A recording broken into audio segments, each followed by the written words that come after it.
All right, ready for round two. I recorded the first video a couple days ago, but this will be another graded card reveal. I still have the 4 PSA boxes left, and since the last video, which I only recorded a couple days ago, I got this fancy looking box from CSG. So I've got 4 PSA boxes and 1 CSG box. We'll actually have 6 videos total. Let's start with the random number generator. All right, so we've got box number 1.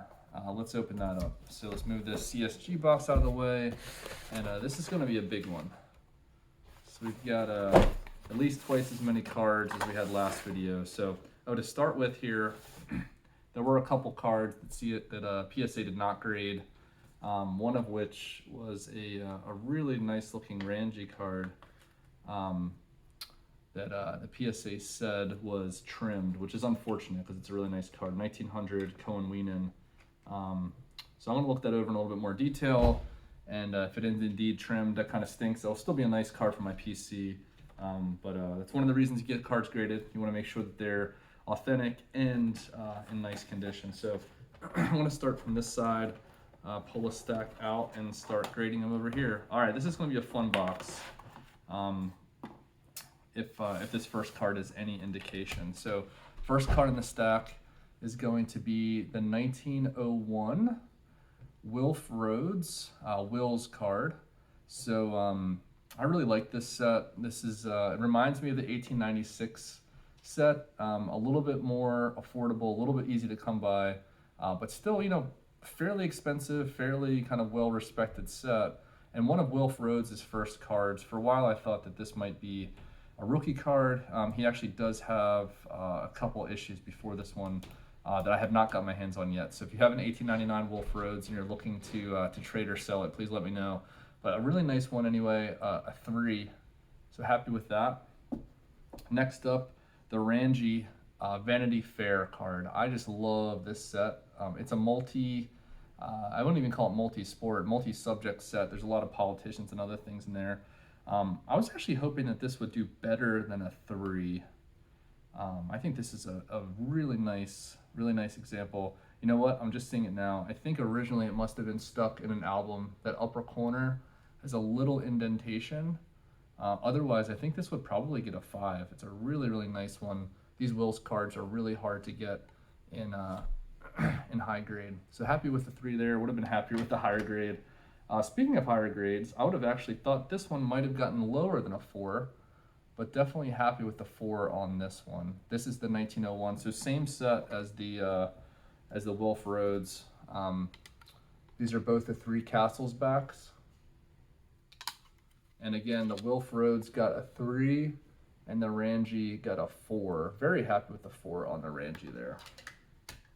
Speaking of very happy, this is a 1901, 1902, it's listed as 1902 here, I think that's right. The D series, W.G. Grace. So, I'm not going to go through every subject here in detail. I think most folks probably know who W.G. Grace is, but, the Babe Ruth, the godfather of cricket, right? Like, he really took it from being kind of just a casual game to, like, selling out stadiums. Supposedly they could charge 2 or 3 times as much for the matches that he was in, just because of how big of a draw. He was actually arguably the most popular man in all of England. That's how big he was. He was just an absolute sensation. And these cards, these cards are from 1901 and 1902. Believe it or not, he was already 50 years old. I think he was 53 when these cards came out. He was still one of the best cricketers in the whole world, even in his 50s, which just says something about how amazing of an athlete he was, especially in his younger days. So got a 3 on both of those.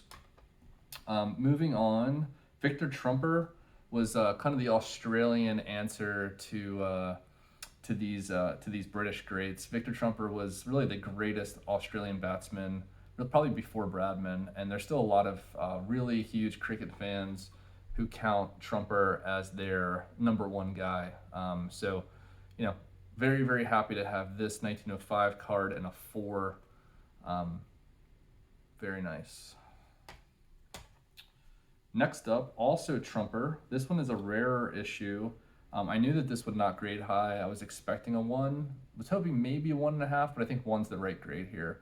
This is a 1905 Cohen, Snyder's and Abraham. Commons for this set are even hard to come by and quite expensive. So getting a trumper in any grade I thought was a nice find. So happy that we got that graded. All right, moving on.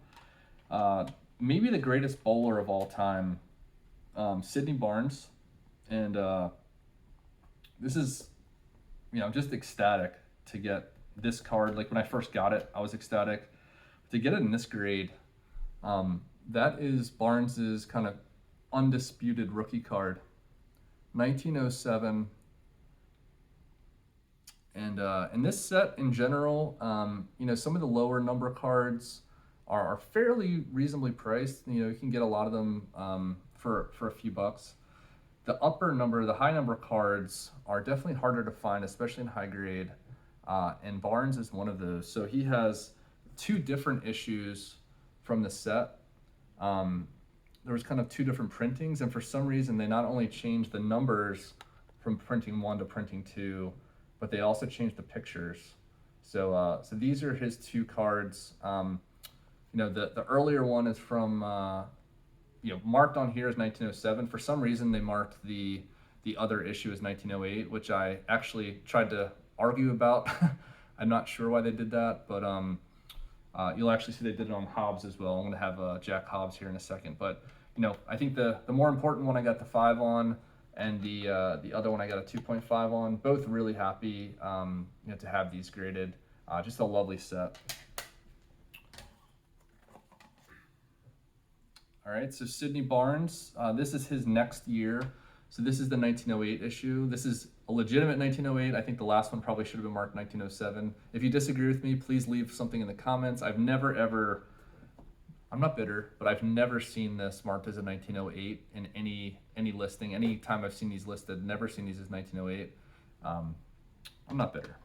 But this one definitely is a 1908. I got that in a 4, really nice copy.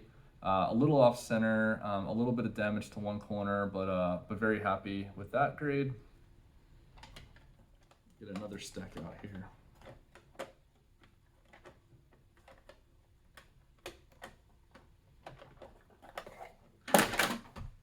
All right, so same set, 1908.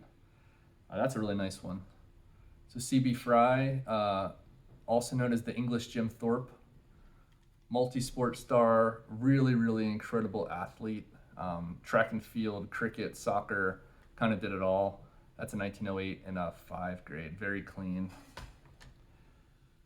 One of my favorite cricketers, Frank Woolley.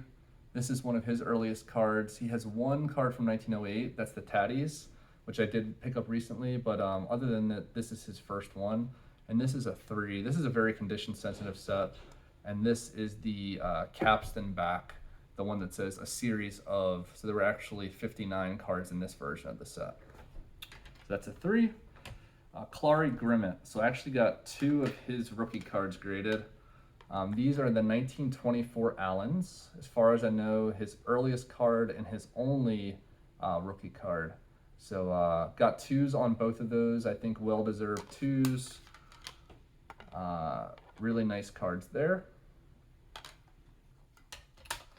All right, moving on to, if you've watched this channel before, you know that this is my guy, Larwood. So Larwood was the greatest fast bowler of his time. He gave Don Bradman fits, infamously involved in the body lines scandal and kind of blackballed from the game, I feel like unfairly.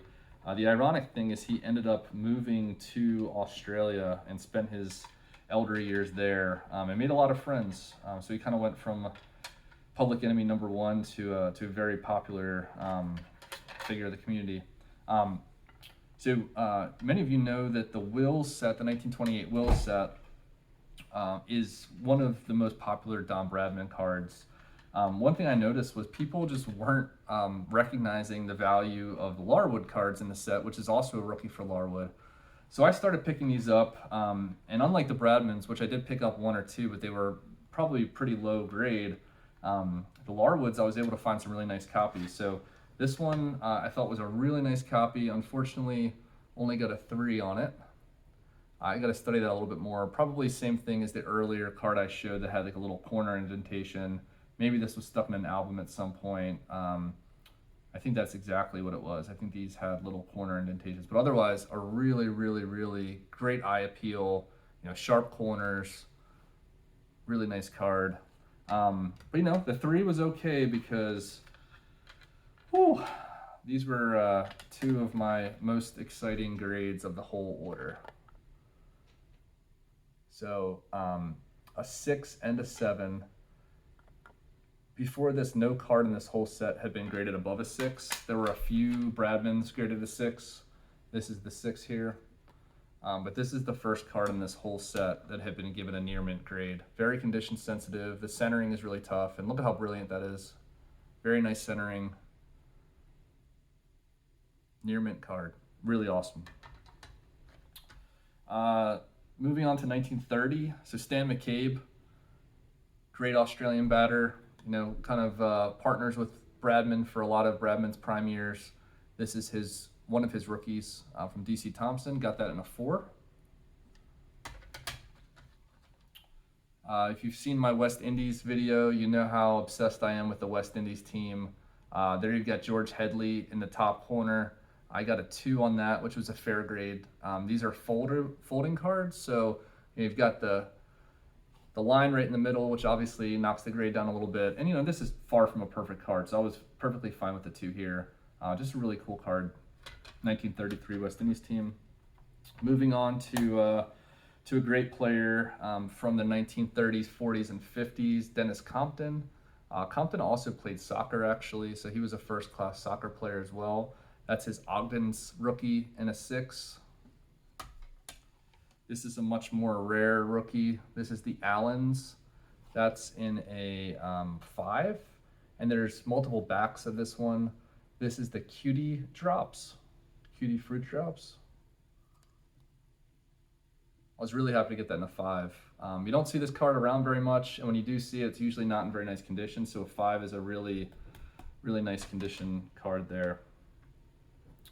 1946, Ray Linwall. Spelled his name wrong on the front, and PSA decided to stick with the misspelling, so it's labeled as Linwell. It actually is spelled correctly on the back, and you know that there's 2 versions of this. There's one that has a box on the back, and that one actually has the correct spelling. So this is kind of the error variation, I guess, but I don't think either one's more rare than the other. Got that in a 4. Was excited about this one. This is the first time that PSA graded cards from this set. This is the 1978 first series of Ardmona, one of the most popular and rightly so, famous sets from this era. This is Imran Khan's only rookie card as far as I can tell, and it's just a really, really nice set. So I got a 6 on that, which I was fine with. It had a little bit of corner tipping, otherwise pretty much perfect copy. I think a 6 was the right grade there. Whew. Another 1978, Sunil Gavaskar, 10. Very happy with that. Very, very happy with that. This is the Mike Brearley Sporting Aces. Yeah, really, really nice example there. Was very surprised with getting a 10 on a card that's, 45 years old now? Really, really nice. Kapil Dev, 1980. He was only 21 years old. And this is the Ardmona. This is the 3rd series of Ardmona, his first card. And this is a 4.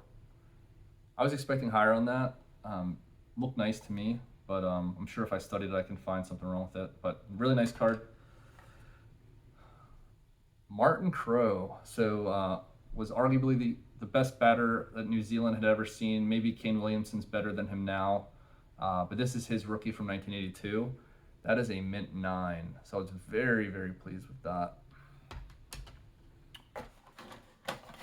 Also from 1982, I actually sent 2 of these in. Was able to get my hands on a few of these. I actually found 4 of them and sent in my 2 best. And got 8s on both of them, which is pretty awesome.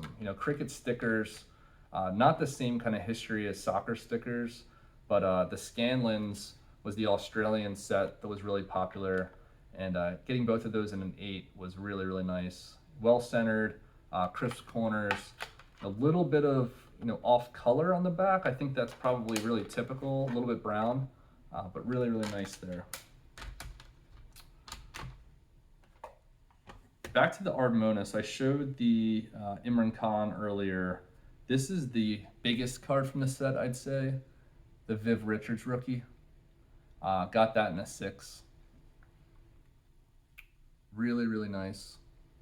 Same kind of thing, crisp card other than these 2 top corners have a little bit of whitening. That's what dropped it down to a 6. Was perfectly fine with that, especially because the Sporting Aces rookie got a 9.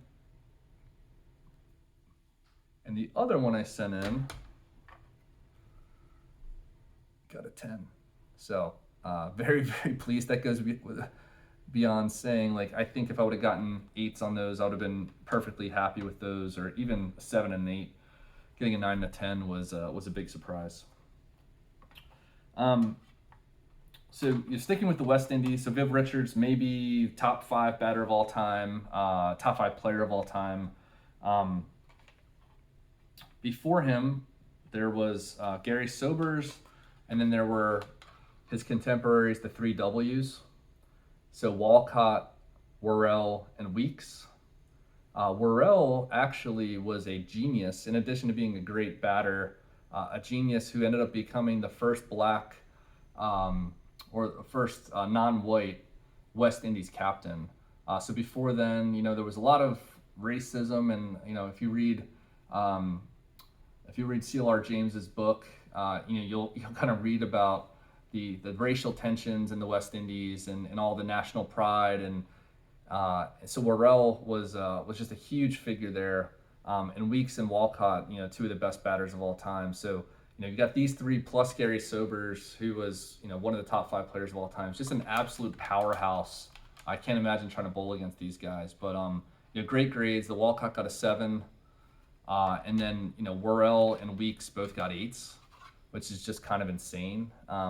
Up until this point, no card in this set had graded higher than a 7. So these are the first 2 8s that have ever been graded in this set. So it was kind of mind blown there. I did have, I actually bought this whole set, and I'd sent in the Sobers earlier, got a 6 on the Sobers, thought it was a little undergraded. And now after seeing these grades, I'm like, yeah, I think maybe the Sobers was undergraded. I think maybe it deserved to be a 7 as well. I was a little off center, but perfect card other than that. Moving to the year before, so this is 1956. The Barrett, I should have mentioned, this is the second series Barrett, so this is Series B. Then Series A is considered a 1956 series, the Series B is a 1957.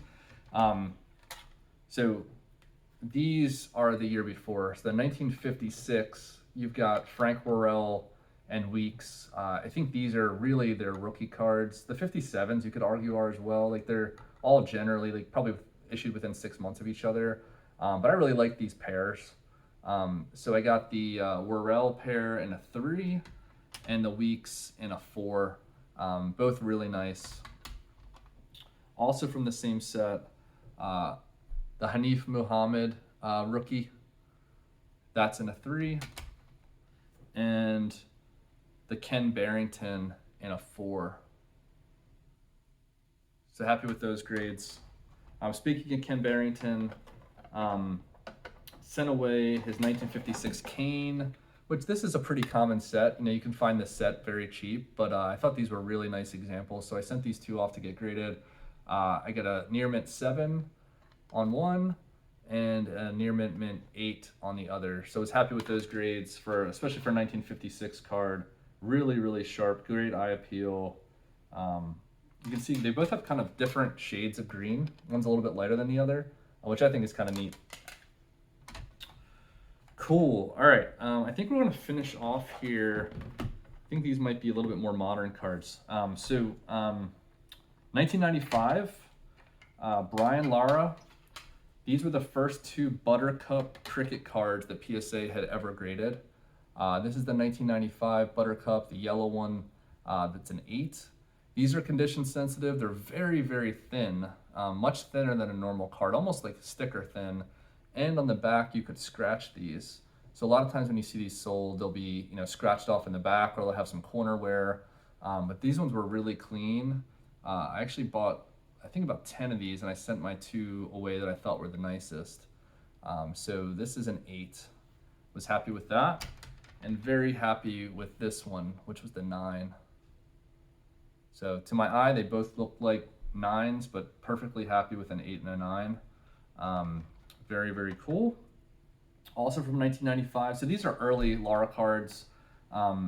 He has one card, the PSA actually won't grade anymore, from 1994, which is a Ritchie & Co. I don't have that one, but other than that, I've been collecting his 1995s as if they're rookies. This is another one. There's no limit. Was really happy with a mint 9 on that. Most of those I've seen have some corner wear. It's hard to get these really clean because of the green border, right? It just easily shows up when there's any kind of nicks in it. So very happy with a 9 on that. And then here's the sneaky card. So I sent 3 of these away. In 1993, Futera, the first Futera set had the West Indies Test Champion card.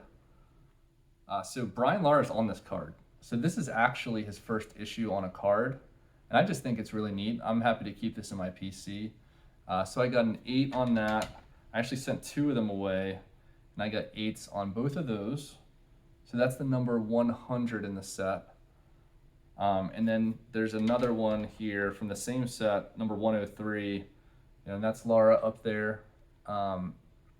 So that's, these are actually his first cards. If you consider team cards, rookie cards, which most people don't, but it's still really nice to get the first card of a player. Like the 1990 Sachin team card is also really well respected. People love that card. So got 3 of those graded, all came back as 8s. And then I'll finish up with 3 atypical sports cards for this channel, more typical for other channels. I got this card from my uncle. My uncle got me into collecting when I was a kid. He owned a sports card store, and he gave me this card when I was a boy, and I just thought, my mind was blown. Like, this was the card to have. And I had this since probably 1990 or 1991. So, do the math. We're talking 30 something years. And I've just had it, in a holder since then. And finally, I figured, why not send it off to get it graded? Came back an 8. I think undergraded. It's a really, really sharp copy, but I've heard that PSA is really hard on this card because 9s and 10s just go for so much money. So I was just happy to have this. I wouldn't have sold it anyway. This is a lifelong keeper for me. My uncle also gave me a box of these probably 10 or 12 years ago that I opened up, and here's a Barry Sanders I sent away. It looked perfect to me, so I thought I would take a shot, and it came back as a Gem Mint 10. So I was happy to get that back in a perfect grade. Thanks, Uncle Chief. And finally, I'll end on a really cool historical card. 1900 Wills. This was kind of like a sports of the world, sports of all nations. So 1900 Wills baseball card. So this is actually my oldest baseball card. I don't have any pre-1900 baseball cards. So just cool. There's no like famous subject on this or anything. But I was very happy with the 3.5 grade. Definitely some corner wear on it, but a really nice card otherwise. The image is super sharp, and I was happy to get that. So there you go. What do we got? 24 minutes. I guess for these bigger boxes, that's probably what they'll go at. So 24 minutes for that one. Let me know what you think. Were there any cards in there that you think were cool? Are these working? Is this good? Is this fun? Thanks for watching, and see you on the next one.